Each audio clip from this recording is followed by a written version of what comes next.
नमस्कार, आप सभी का स्वागत है न्यूज रूम पोस्ट के इस खास कार्यक्रम में। मैं हूं अविनाश। ऐसा दावा किया जा रहा है कि अपने आप में पहली फिल्म है द लास्ट रिसॉर्ट, जो अपने अंदर सिहरन रोमांच पैदा करने के लिए तैयार खड़ी है। क्या हम इस फिल्म में अलग देखने को जा रहे हैं? इस फिल्म में क्या अलग बनाती है इस फिल्म को? अपने आप में क्या चीज़ ऐसी है जो इसे अलग बना रही है? इस मूवी के डबल रोमांचक होने की बात कही जा रही है। ऐसा कहा जा रहा है इस मूवी में डबल रोमांच है, जो देखेगा उसको डबल रोमांच पैदा होगा। इसी पर बात करने के लिए और अपने एक्सपीरियंस को शेयर करने के लिए हमारे साथ द लास्ट रिसॉर्ट फिल्म की कास्टिंग टीम ब्रजेंद्र कला जी, ऋचा सिन्हा जी जुड़े हुए हैं। आप सबका बहुत बहुत स्वागत है न्यूज रूम पोस्ट के इस कार्यक्रम में और हमारे साथ जुड़ने के लिए। सबसे पहले मैं आप लोगों से ये जानना चाहता हूँ कि ये फिल्म जो है शूटिंग होने के बाद अब रिलीज होने के लिए तैयार है, तो सबसे ज्यादा उत्साहित आप लोगों में से कौन है? सभी आपकी फिल्म तैयार हो जाती है, बन जाती है और वो एक सही मुकाम पे पहुंच जाती है। उससे बढ़िया और क्या चाहिए आपको, है ना। सबने इतनी मेहनत की होती है, वो भी मतलब ऐसे माहौल में निकल करके, जैसे कि सभी जानते हैं कि मतलब कोविड ने पूरे देश और दुनिया को जिस तरह से अपनी उंगली पे नचा रखा था, वहां से थोड़ी सी भी फुर्सत ली और उस फुर्सत के बाद आप कैसे करके आपने ये फिल्म तैयार की और उसके बाद अब ये बिल्कुल रिलीज होने को तैयार है।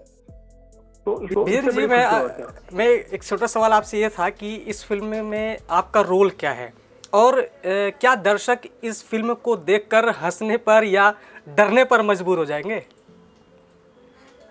बिल्कुल बिल्कुल बिल्कुल। मेरा इसमें एक मिडिल क्लास फैमिली है, ये एक पिता का किरदार मैं निभा रहा हूँ उसमें, और वो पूरी की पूरी फैमिली, मतलब पति पत्नी और बेटी, वो एक टूर पे निकल जाते हैं अपने मतलब 25th एनिवर्सरी को सेलिब्रेट करने के लिए एक रिसोर्ट में जाते हैं। और वो रिसोर्ट में जो है बिल्कुल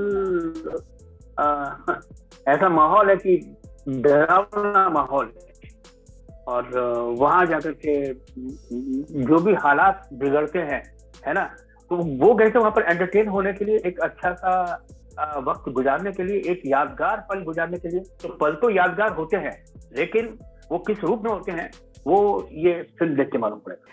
अच्छा, ऐसा कभी आपके साथ हुआ है कि आप सच में कहीं पर छुट्टी मनाने के लिए गए हों और इस तरह की सिचुएशन पैदा हो गई हो जो आपको डरने पर मजबूर करती हो? भगवान करे कभी ना हो। हाँ, ऐसा तो कभी ना हो जिस तरह से जो मैंने कहा। नहीं, हाँ बिल्कुल, चूँकि इस तरह की कहानियाँ बहुत सारी हमारे साथ होती हैं, इंसिडेंट होते रहते हैं, इसलिए मैंने आपसे ये सवाल पूछा। इस फिल्म में सबसे अलग क्या है, आप ये बता सकते हैं विजेंद्र जी?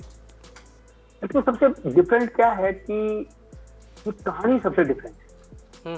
अब मतलब इसको हम लीक नहीं कर सकते इस तरीके से ना, तो हाँ, जो भी है वो कहानी है, इस तरह की कहानी है जो पहले मतलब हमारी हिंदी सिनेमा में नहीं बनी, क्योंकि उसका ताना बाना जो है वो शायद आपने इंग्लिश फिल्मों में या और जगह कहीं देखा हो, लेकिन हमारे हिंदी स्क्रीन पे अभी नहीं आई है उस तरह से। तो डेफिनेटली सबसे एक अलग अनूठी है, जिसको मतलब हम लोगों ने भी बहुत एंटरटेन किया। और क्या बोलूं मैं इस बारे में। ऋचा जी, कैसा रहा एक्सपीरियंस आपका इस फिल्म को शूट करने के दौरान? ये फिल्म का एक्सपीरियंस हमारा वैसा ही था जैसी ये फिल्म है, बहुत एंटरटेनिंग, थ्रिलिंग, स्पाइन चिलिंग, डरावनी, जैसी फिल्म है वैसा ही हमारा शूटिंग एक्सपीरियंस है। एंटरटेनमेंट, ब्रजेंद्र जी की सबसे खास बात क्या है कि वो एक एंटरटेनमेंट का, कितना भी डिफिकल्ट सिचुएशन हो, क्या भी हो, रियल लाइफ हो या रियल लाइफ हो, आई थिंक ब्रजेंद्र जी वैसे ही हैं जैसे फिल्म है। मतलब वो आपसे सीरियस बात कर रहे होंगे और वो कब वो एक फ्लेवर डाल देंगे कि आप सोचोगे ओ वाओ। और वो रियल लाइफ में भी वैसे ही है। तो बहुत ही, और वैष्णवी जी उन्होंने मेरी मॉम का किरदार किया है, तो उनका भी कैरेक्टर रियल लाइफ में सेम।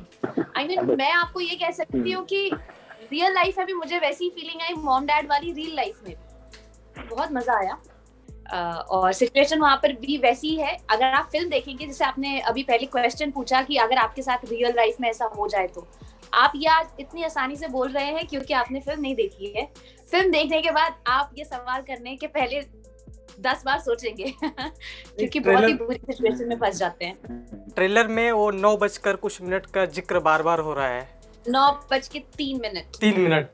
3 मिनट का जो अभी रोमांच आपने उस ट्रेलर में पैदा किया है, उसके लिए बहुत सारे लोग उत्साहित है कि आखिरकार 9:03 है क्या। इस वजह से 9:03 के बाद में रात का जो समय होता है, उसके बाद ये सब कहानियाँ शुरू होती हैं कहीं ना कहीं लोगों के अंदर। खैर, यहाँ पे ऐसे ही जानना चाहता हूँ कि ये थ्रिलर फिल्म है, इस फिल्म के ट्रेलर में ही देखने को लगता है कि इसमें कुछ ना कुछ साये का प्रकोप है। तो आप लोगों के साथ भी कुछ इंसिडेंट ऐसे शूटिंग के दौरान हुआ था वहाँ पे? बहुत कुछ हुआ था हमारी। जनरली जैसे थ्रिलर फिल्म में हम देखते हैं, कोई भी हॉरर सीन चल रहा होता है तो लाइट फ्लिकर करने लगते हैं, वो इंडिकेशन होता है ना, हम लोग यूज्ड टू है कि लाइट फ्लिकर करा भूत आ गया।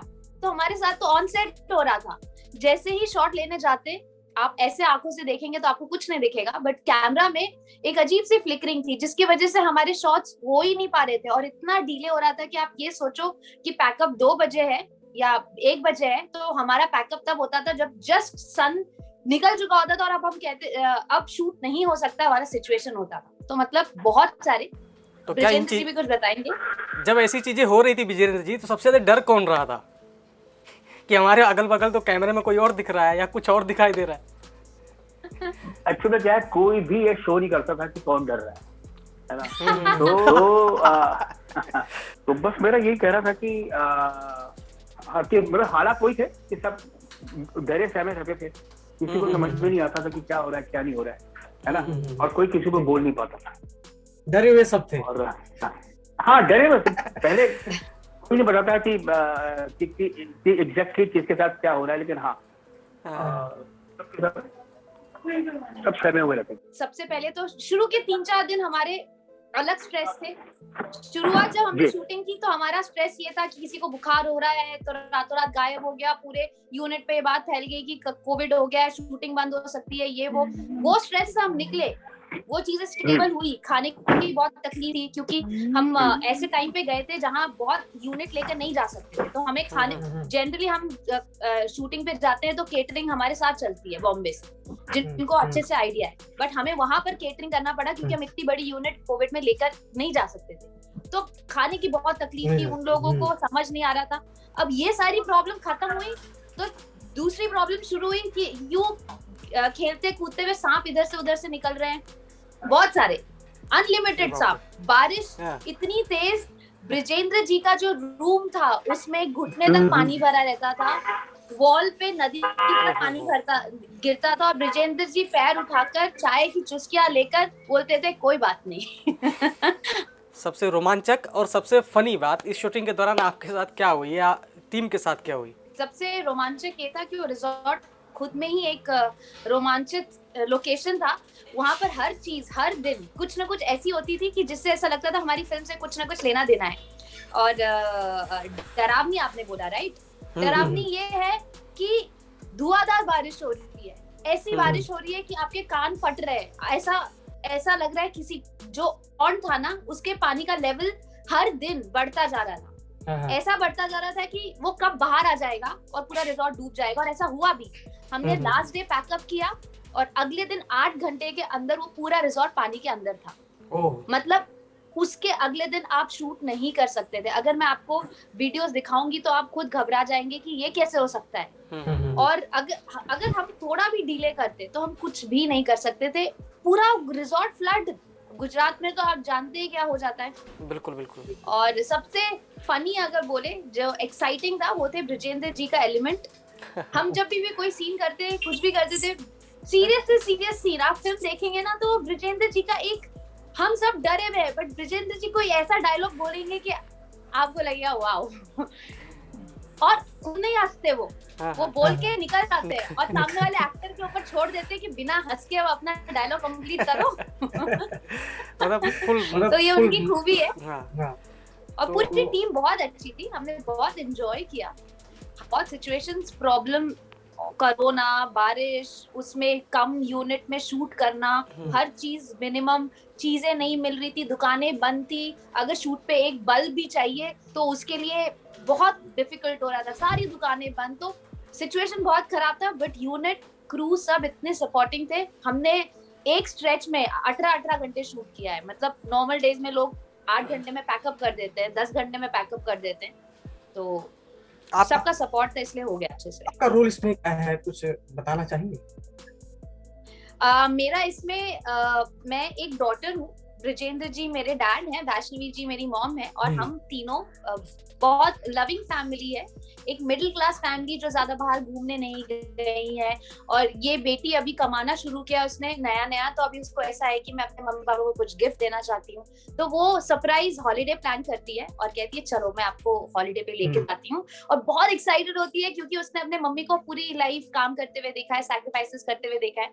वो लेकर जाती है और वहां पर क्या होता है, और एक आम आदमी जो कि जनरली हमारे डैड्स और मॉम्स होते हैं जिन्होंने कभी लाइफ में चीटी भी नहीं मारी होती है, हम कहाँ किसी का मर्डर शूटर करने निकलते हैं। बट जब वो सिचुएशन आता है, जब आपको पता होता है या तो जीना है, या अगर जीना है तो मारना है, नहीं तो खुद मरना है, तो उस सिचुएशन में एक नॉर्मल आदमी जिसने कभी चीटी भी नहीं मारी हो, वो कैसे अपनी फैमिली को बचाता है, उसका वो दूसरा रूप। तो आप 2 रूप देखेंगे। पहले एकदम बहुत नाइस क्यूट फैमिली, सबका एक बहुत अच्छा रिश्ता है, मॉम डैड और डॉटर का, और सडनली जब ये सिचुएशन आता है तो वो कैसे फाइट करते हैं और उनका पूरा कैरेक्टर चेंज हो जाता है। मतलब दर्शकों के फिल्म आप लोगों की तरफ से बहुत मजा देने वाली है, रोमांस पैदा करने वाली। बहुत 20 मिनट के बाद तो फिल्म ऐसा रूप लेती है कि आपको सांस लेने की भी फुर्सत नहीं मिलेगी। हाँ ऋचा जी, मैं आपसे यही पूछना चाहूंगा, अंतिम क्वेश्चन है कि आप कम शब्दों में बताइए कि दर्शकों को आपकी फिल्म में क्यों देखनी चाहिए। अंत में बस यही पूछूंगा। मैं ये बोलूंगी कि एक छोटे बजट में बड़े बजट का जो मजा है, सारा एंटरटेनमेंट। अभी तक हमने सिर्फ हॉलीवुड में टाइम लूप और साईफाई देखा है।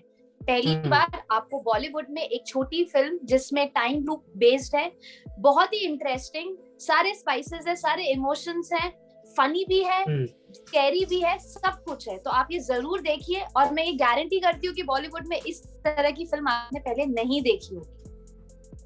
और ये हमारी फिल्म 19 नवंबर को रिलीज हो रही है बिग बैंग एप्लीकेशन पे। सबसे इम्पोर्टेंट लोगों का सवाल होगा पिक्चर देखे कहाँ, तो ये बिग बैंग एक नया एप्लीकेशन है ZEE5 नेटफ्लिक्स की तरह, जिसे आपको डाउनलोड करना है और उस पे फिल्म देखनी है। नया एप्लीकेशन है, आप लोगों को ही सपोर्ट करना पड़ेगा। हमने सिर्फ बड़ी फिल्में देखी है, छोटी फिल्म का बड़ा मजा लेना है तो थोड़ा सा मेहनत कर लीजिए। सिर्फ 11 रुपए सब्सक्रिप्शन है सालाना। बहुत बहुत शुभकामनाएं आपको और आपकी पूरी टीम को इस फिल्म के लिए। Thank you Avinash, thank you so much. Welcome ji, thank you.